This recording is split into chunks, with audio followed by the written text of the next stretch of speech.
Dear students, अस्सलाम वालेकुम। Formal methods के इस टॉपिक में मैं आपको वेलकम कहता हूँ। इस टॉपिक में हम प्रपोजिशनल लॉजिक के मुतालिक बात करेंगे।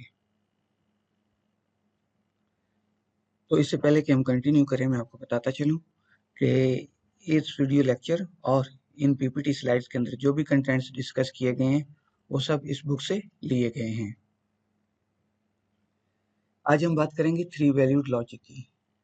देखिए, अभी तक जो हमने प्रपोजिशनल लॉजिक डिस्कस की है उसमें हमने टू वैल्यूड लॉजिक की बात की है। मतलब हमने ये कहा था कि कोई भी प्रपोजिशन जब एवेल्युएट होती है तो उसकी जो आप कह लें कि ट्रुथ वैल्यू है वो या ट्रू होती है या फॉल्स होती है। लेकिन बाज़ औक़ात हमारे पास ऐसे सिनेरियोज आ जाते हैं जहाँ पे हम ये चीज़ प्रिडिक्ट नहीं कर सकते कि ये वैल्यू ट्रू है या फॉल्स है। फॉर एग्जांपल, जब भी आप किसी एक्सप्रेशन को या किसी नंबर को ज़ीरो से डिवाइड करें तो उस केस में क्या होगा, वो अनडिफाइंड एक वैल्यू हमारे पास आ जाती है। और अगर हम प्रोग्रामिंग लैंग्वेजेस की टर्म्स में बात करें तो सपोज आपने एक वेरिएबल डिक्लेयर की है, अभी आपने उसको कोई वैल्यू नहीं असाइन की, तो वहां पे उसकी जो वैल्यू होगी वो क्या होगी, अनडिफाइंड वैल्यू होगी। तो फिर इन तमाम सिस्टम्स को एड्रेस करने के लिए हम जो लॉजिक यूज करते हैं उसको हम कहते हैं three valued logic. Three valued logic में हमारे पास ट्रू भी होती है, फॉल्स वैल्यू भी होती है और साथ हम एक थर्ड वैल्यू डिफाइन कर देते हैं, कौन सी, अनडिफाइंड के नाम से। तो ऐसी तमाम प्रोपोजिशंस यहाँ पे हमें नहीं मालूम होगा कि ये ट्रू है या फॉल्स है, तो उसको हम क्या कहेंगे, ये अनडिफाइंड है। इस टॉपिक में हम डिस्कस करेंगे कि जो हमने लॉजिकल ऑपरेटर्स पढ़े हैं, जो कनेक्टिव्स पढ़े हैं, उनका बिहेवियर क्या होता है जब हमारे पास उनमें से एक या दोनों ऑपरेंड्स की वैल्यूज जो है वो अनडिफाइंड हो जाती हैं। तो पहला ऑपरेटर है हमारे पास एंड ऑपरेटर। एंड ऑपरेटर में जैसा कि आप जानते हैं कि ये हमें ट्रू कब रिटर्न करता है, जब इसके दोनों ऑपरेंड्स जो हैं या दोनों आर्गुमेंट्स जो हैं वो ट्रू हों। तो जब दोनों ऑपरेंड्स जो हैं इसके वो क्लियर है हमारे पास, तो फिर तो ये क्लियर है, ठीक है। जब p भी ट्रू है और q भी ट्रू है तो हमारे पास ये ट्रू आएगा, ट्रू और फॉल्स ये फॉल्स आ जाएगा। लेकिन जब एक आर्गुमेंट जैसे q है हमारे पास, वो अनडिफाइंड हो गया, तो अभी इसका बिहेवियर भी क्या होगा, अनडिफाइंड होगा। बिहेवियर क्यों अनडिफाइंड होगा, क्योंकि अभी हमें इस q की वैल्यू नहीं मालूम। ये तो फिक्स हो गया कि ट्रू है, p एंड q के ट्रू होने के लिए इसका भी ट्रू होना जरूरी है। जब तक ये ट्रू नहीं होता हम इसको ट्रू नहीं कर सकते। सपोज अगर ये फॉल्स हो जाता तो फिर इसकी वैल्यू फॉल्स आएगी, और ये अगर ट्रू होता तो वैल्यू ट्रू आएगी। लिहाजा जब तक क्यू जो है ये अनडिफाइंड है, हम पी एंड क्यू जो है उसकी वैल्यू डिफाइन नहीं कर सकते। नेक्स्ट, ये टू रोज जो हैं ये बहुत क्लियर है, ठीक है। फॉल्स ट्रू फॉल्स होता है, फॉल्स फॉल्स फॉल्स होता है। इसी तरह अब ये फॉल्स है और ये अनडिफाइंड है, तो हमारे पास क्या आएगा, फॉल्स आएगा। देखिए, यहाँ पे ऑलरेडी एक टर्म जो है या एक आर्गुमेंट जो है वो फॉल्स हो चुका है, तो चाहे अब ये ट्रू हो या फॉल्स हो, दोनों केसेस में हमारे पास फॉल्स ही रिजल्ट आएगा। अगेन हमारे पास जब p जो था अनडिफाइंड था, तो हमारे पास जो p एंड q है वो क्या हो गया, अनडिफाइंड हो गया। इसी तरह जब p अनडिफाइंड था और q f था तो f आ गया, क्योंकि मिनिमम एक आर्गुमेंट ऑलरेडी हम फिक्स कर चुके हैं कि वो फॉल्स हो चुकी हुई है। जब दोनों अनडिफाइंड होंगे तो आंसर भी हमारे पास अनडिफाइंड आएगा। नेक्स्ट है हमारे पास और ऑपरेटर। और ऑपरेटर में हमारे पास क्या होता है कि ये कब हमें ट्रू रिटर्न करता है, जब एक या दोनों आर्गुमेंट्स जो है वो ट्रू हों। तो पहली दो रोज अगेन क्लियर है, मिनिमम एक आर्गुमेंट जो है वो लाजमी ट्रू है, तो ये हमारे पास ट्रू आ जाएगा। अब अगर हमारे पास क्यू अनडिफाइंड हो तो फिर भी ये ट्रू रिटर्न कर रहा है, क्योंकि मिनिमम एक आर्गुमेंट फिक्स हो चुकी है कि वो हम उसको डिफाइन कर चुके हैं कि ये ट्रू है। इस केस में भी ये ट्रू आ जाएगा, क्योंकि क्यू जो है वो ट्रू है। यहाँ पे फॉल्स आ जाएगा, क्योंकि दोनों आर्गुमेंट्स फॉल्स हैं। अब इस केस में अगर आप देखें तो क्यू हमारे पास अनडिफाइंड है और पी जो है ये फॉल्स है, तो अब हम इसका बिहेवियर जो है वो प्रिडिक्ट नहीं कर सकते। क्यों नहीं कर सकते, क्योंकि हो सकता है अनडिफाइंड जो है वो ट्रू हो जाए। अब अगर इस केस में अनडिफाइंड जो है ये ट्रू होता है तो हमारे पास आंसर क्या आना चाहिए, ट्रू आना चाहिए। और अगर ये फॉल्स होता है तो आंसर जो है वो फॉल्स आना चाहिए। तो लिहाजा जब तक ये बिहेवियर जो है, क्यू की जो वैल्यू है ये अनडिफाइंड रहेगी, हमारे पास जो और ऑपरेटर है हम उसको एवेल्युएट नहीं कर सकेंगे। वो एवेल्युएट जो होगा वो अनडिफाइंड के तौर पर ही एवेल्युएट होगा। और यहाँ पर मिनिमम जो है एक आर्गुमेंट वो ट्रू हो चुकी है, लिहाजा ये ट्रू ही रिटर्न करेगा। इट डज नॉट मैटर कि p जो है ये अनडिफाइंड है या नहीं है। अब इसी तरह यहाँ पे हमारे पास एक आर्गुमेंट जो वो फॉल्स हो चुका है, लिहाजा हमारे पास जो और ऑपरेटर है उसकी वैल्यू किस पे डिपेंड करेगी, p के ऊपर डिपेंड करेगी। तो जब तक P अनडिफाइंड रहेगा हमारे पास P और Q जो है ये भी अनडिफाइंड रहेगा। अब यहाँ पे हमारे पास दोनों अनडिफाइंड है तो ये भी अनडिफाइंड होगा। नेक्स्ट है हमारे पास इम्प्लीकेशन ऑपरेटर।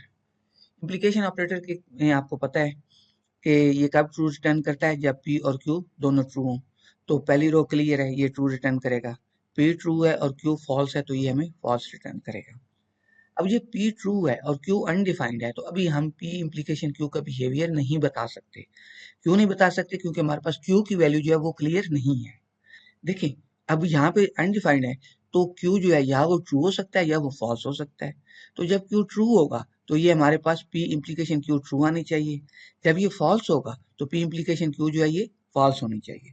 तो इसका मतलब है कि जब तक Q की वैल्यू अनडिफाइंड रहेगी हम P इम्प्लीकेशन Q जो है उसके मतलब डिसाइड नहीं कर सकते। नेक्स्ट दो रोज जो है ये भी बहुत क्लियर है। हमने ऑलरेडी कहा था कि जब P फॉल्स हो जाए तो Q चाहे ट्रू हो या फॉल्स हो हमारे पास इम्प्लीकेशन जो है वो ट्रू ही रहेगी। अब नेक्स्ट भी वही सिनेरियो है, हमारे पास P फॉल्स हो चुका है।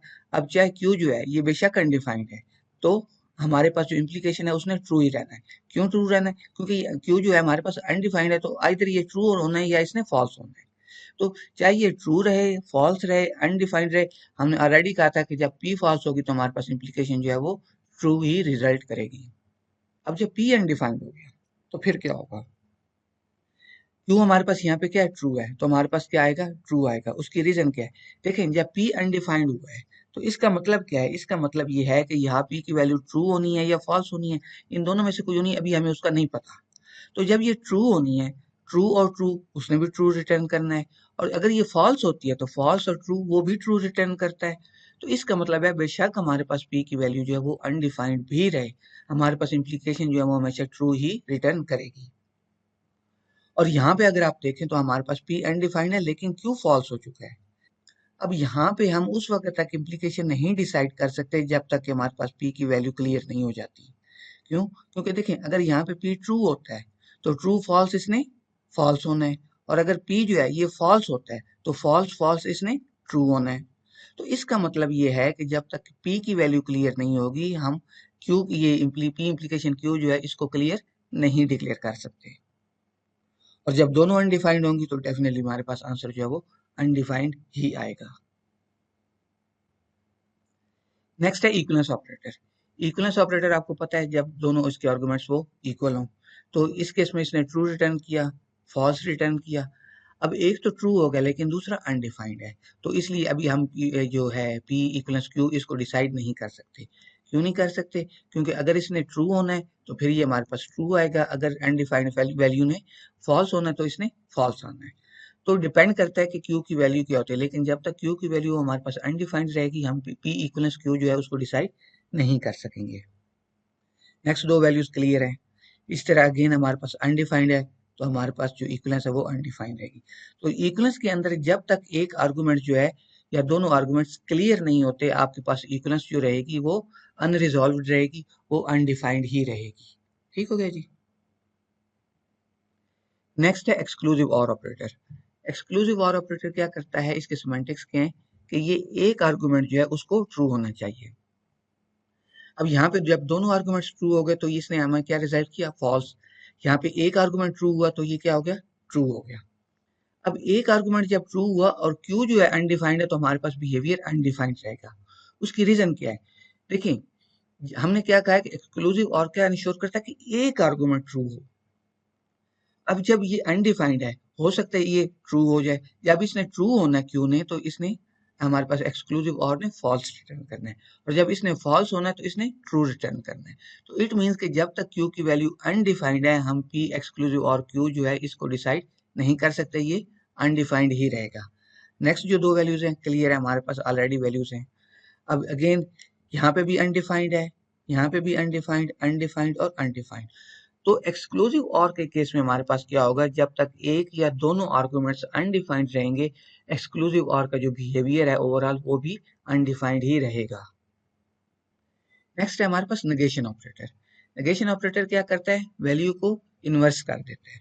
तो जब हमारे पास P ट्रू होगा तो ये इसको क्या कर देगा? फॉल्स। और जब ये फॉल्स होगा तो इसको ये क्या कर देगा? ट्रू। और जब हमारे पास P अनडिफाइंड होगा तो हमारे पास नेगेशन ऑपरेटर का बिहेवियर भी अनडिफाइंड होगा। क्यों अनडिफाइंड होगा?